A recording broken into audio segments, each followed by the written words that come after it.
Hi అండి, అందరూ ఎలా ఉన్నారు? బాగున్నారా? నేను బాగున్నానండి.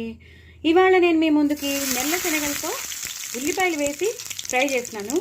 నేను మీకు చాలాసార్లు చెప్పాను, ప్రోటీన్ చాలా ఎక్కువ ఉండాలి మనకి విమెన్కే కాదు, ఎదుగుతున్న పిల్లలకు కానీ అందరికీ మొత్తం మన గ్రోయింగ్ పిల్లలకే కాదు, ఆడవాళ్ళకే కాదు, మొత్తం మన అందరికీ ఎక్కువ ప్రోటీన్ డెఫిషియన్సీ బాగా ఎక్కువ వచ్చేస్తుంది. కాబట్టి సో ప్రోటీన్ ఎక్కువ ఉండాలి కాబట్టి తప్పకుండా మనకి ప్రోటీన్ లభించాలి అంటే మాత్రం సైంటిఫికల్లీ బాగా ప్రూవ్ అయిపోయింది. చిక్ పీస్ అంటే ఏమి కాదు, నల్ల శనగలు కానీ కాబూలి శనగలు కానీ ఏదైనా పర్వాలేదు, అవి బాగా ఇలాగా తినాలన్నమాట. కనీసం వారానికి 2-3 సార్లైనా మనం తినేద్దాం. సో నేను నల్ల శనగలు పెట్టేసుకున్నానండి. నేను ఎప్పుడు ఉల్లిపాయలు వేస్ట్ చేయలేదు, ఇవాళ మాత్రం నేను ఉల్లిపాయలు వేస్ట్ చేసినాను. ఇవి బాగా వేగిపోయాయి. నేను ఇంకా పసుపు కూడా వేయట్లేదు, జస్ట్ ఇవి ఒక్కసారి వేగాలని చూస్తున్నాను. ఇవి ఒక్కసారి వేగిపోతే నేను మరీ మాడిపోకూడదండి, జస్ట్ ట్రాన్స్పరెంట్ అయిపోయి ఉడికాయి వేగాయి అని తెలిస్తే చాలు. నేను ఎలాంటి పోపులు కూడా వేయట్లేదు. నేను ఇంకా శనగలు వేసేస్తాను. నేను ఉడకబెట్టుకున్న శనగలు వేసేసి ఇలా కలిపేసుకోవాలండి.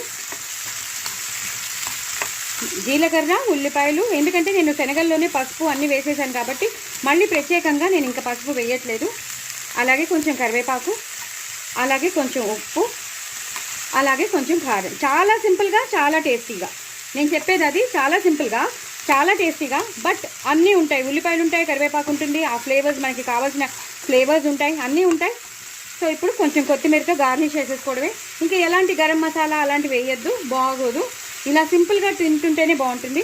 సో డూ ట్రై ఇట్ అండి. చాలా చాలా టేస్టీ అయినా శనగలతో ఉల్లిపాయలు వేస్ట్ చేసిన కొంచెం కారం వేసుకుంటానండి, ఇంకొంచెం కారం వేసుకుంటాను, అంతేనండి. చాలా టేస్టీ అయిన శనగలు, ఉల్లిపాయలతో చేసిన శనగలు ఫ్రై రెడీ అయిపోయింది. సూపర్బ్ ఉంటుంది. కనీసం రోజు కాకపోయినా వీక్లీ ట్వైస్ అయినా తినడానికి ప్రయత్నించండి. చాలా ప్రోటీన్ ఉంటుంది. సో అన్నంలో కలుపుకుని తింటారో, సైడ్ డిష్లో తింటారా, లేదా కప్లో వేసుకుని తింటారా, అది మీ ఇష్టం. పైనుంచి మళ్ళీ ఉల్లిపాయలు లేదా టమాటో ముక్కలు, అలా కీరా ముక్కలు అన్నీ వేసేసుకుని వేసుకుని తిన్నా కూడా చాలా బాగుంటుంది.